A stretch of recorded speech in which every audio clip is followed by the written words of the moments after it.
Le vieux monsieur Scrooge n'avait depuis longtemps aimé rien ni personne d'autre que son propre argent. Il ne comprenait pas la joie que Noël et le nouvel an apportaient aux autres. Par conséquent, à la veille des vacances, le vieil homme a refusé de laisser son assistant quitter le travail plus tôt, qui voulait acheter un cadeau pour son fils.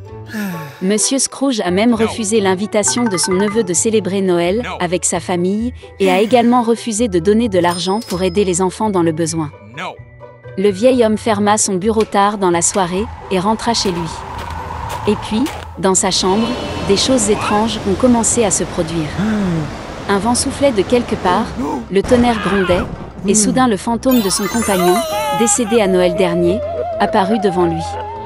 Monsieur Scrooge avait très peur et ne comprenait pas ce qui se passait. L'esprit a dit qu'après sa mort, il a été puni pour ne pas faire le bien et ne pas aider les gens de son vivant. Il ne voulait pas que le vieil homme subisse le même sort. Il prévint donc Scrooge que 3 autres fantômes lui rendraient bientôt visite. Après ces mots, l'esprit a disparu. Le vieil homme a prétendu que rien ne s'était passé. Mais bientôt, le fantôme d'un enfant est apparu devant lui. Monsieur Scrooge a été abasourdi parce que c'était l'esprit de ces dernières années.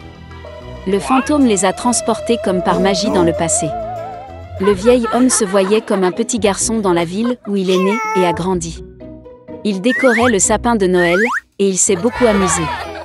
Puis Monsieur Scrooge s'est vu dans sa jeunesse, le jour où, plein de joie et d'espoir, il a proposé à sa bien-aimée. Après cela, le vieil homme s'est vu mûrir. Sa femme pleurait, et il ne pouvait pas comprendre pourquoi elle avait décidé de se séparer de lui. Le fait est que Scrooge ne faisait plus attention à elle, mais ne pensait qu'à l'argent. Le vieil homme ne pouvait pas le regarder lui-même de côté et demanda au fantôme de le renvoyer. L'esprit a finalement disparu, mais un autre fantôme est apparu à sa place. Il a porté Scrooge chez son assistant la veille de Noël. Toute la famille était assise à une pauvre table. Le vieil homme était sûr qu'il le détestait tout, mais il devint convaincu que ce n'était pas le cas. L'assistant a porté un toast à la santé de Monsieur Scrooge, et sa femme s'est jointe très volontiers au toast. Et puis le vieil homme a remarqué que le fils de son assistant était malade. Scrooge avait pitié de l'enfant et avait honte de son comportement.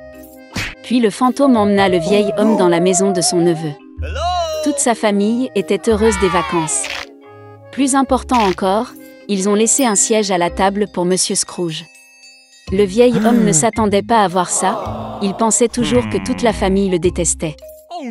Finalement, le fantôme a disparu, mais l'esprit des années futures est apparu à la place. Il a amené Monsieur Scrooge à ses propres funérailles. Tout le monde a dit que c'était devenu plus facile pour eux lorsque le vieil homme mourut enfin. Ce n'est qu'alors qu'il s'est rendu compte que de toute sa vie, il n'avait apporté de bien à personne. Puis Scrooge vit son assistant porter des fleurs sur la tombe de son fils. Le vieil homme ne pouvait plus le regarder et demanda au fantôme de le ramener. Le 3e esprit a disparu et Scrooge était de retour à la maison. Le vieil homme a finalement décidé de changer pour le mieux.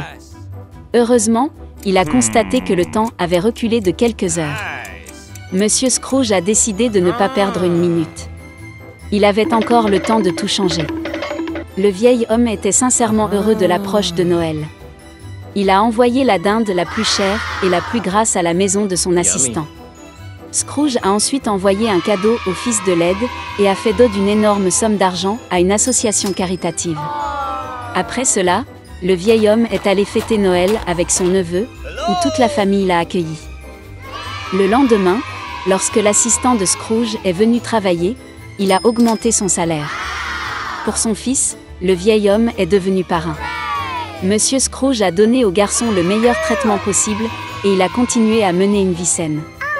Depuis lors, le vieil homme radin est devenu la personne la plus gentille et la plus généreuse de la ville et a gagné l'amour et le respect universel. Il y a longtemps, dans le royaume désertique d'Agraba, vivait un pauvre type Aladin avec son singe Abu. Pour survivre, il a dû voler de la nourriture sur le marché. Mais malgré cela, Aladin était gentil et honnête, car il distribuait tout ce qui était volé à des enfants affamés. Un jour, en se promenant dans la ville, Aladin a remarqué comment un marchand de pommes menaçait une jeune fille. Elle a donné une pomme à l'enfant sans demander, et maintenant elle devait payer.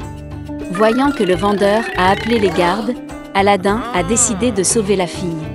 Il lui prit la main et l'aida à se cacher. Mais les gardes ont toujours rattrapé les fugitifs. Et il s'est avéré que la fille qu'Aladin avait sauvée était la princesse Jasmine. Les gardes ont emprisonné le gars dans un donjon. Cette même nuit, le méchant conseiller du sultan Jafar se dirigea vers sa cellule. Il a promis des richesses incalculables si Aladin l'aidait à lui procurer une lampe magique de la grotte des merveilles. Et Aladin était d'accord. Jafar a emmené le gars avec le singe dans la grotte, mais devant l'entrée lui a interdit de toucher quoi que ce soit sauf la lampe. Dans la grotte, Aladin a trouvé un tapis magique et une lampe. Mais Abu ne pouvait pas supporter l'interdiction et toucha l'un des rubis. La grotte a commencé à s'effondrer. Puis le tapis magique les attrapa et s'envola vers les ruines du château en ruine. Aladin regarda longuement la lampe qu'il avait apportée avec lui de la grotte des merveilles. Elle était très poussiéreuse. Quand Aladin essuya la lampe avec sa main, Gêne en sortit. Il a annoncé à Aladin qu'il avait été dans la lampe pendant de nombreuses années, et pour son salut, il pouvait réaliser 3 souhaits. Aladin a promis de n'utiliser que 2 souhaits, et le 3e de libérer Gêne de la lampe pour toujours. En regardant les étoiles, Aladin se souvint de la princesse. Il est tombé amoureux de Jasmine, mais un voleur ordinaire ne pouvait pas impressionner la princesse. Puis Aladin a passé son premier souhait de devenir prince. En arrivant au palais du sultan, Aladin, sous les traits d'un prince, a tenté de conquérir le cœur de Jasmine. Mais la princesse était catégorique, car elle était depuis longtemps tombée amoureuse du roturier qu'il avait sauvé dans le bazar. Pendant ce temps, Jafar remarqua le faux prince dans le palais. Le conseiller maléfique a piégé le gars dans la tour et, avec des menaces, a commencé à déterminer où se trouvait la lampe magique. Ne recevant aucune réponse, Jafar le poussa de la haute tour dans la mer soudain. Abu a volé avec une lampe sur le tapis et Aladin a réussi à le frotter. Puis Jinn est apparu et les a sauvés, utilisant ainsi le 2e souhait. De retour au palais, Aladin dit au sultan que Jafar est un sorcier maléfique qui est sur le point de trahir le royaume. Le sultan arrêta son conseiller, mais sous le couvert de la nuit, le sorcier réussit à sortir du cachot. Il se dirigea vers les quartiers d'Aladin et vola la lampe, devenant le nouveau propriétaire de Gêne. Jafar passa son premier désir de devenir sultan. Et avec le 2e désir, il a demandé le pouvoir du sorcier le plus puissant du monde. Ayant reçu le sien, Jafar a transporté comme par magie le gars avec le singe sur le terrain vague glacial. Et il a décidé de forcer la princesse Jasmine à se marier. Pendant que la cérémonie de mariage se déroulait, le tapis magique a découvert où se trouvaient Aladin et Abu, puis les a renvoyés au château. Voyant Jafar, Aladin commença à le taquiner, l'appelant le 2e au pouvoir après Jinn. Puis un Jafar en colère a passé son dernier souhait de devenir un génie tout-puissant.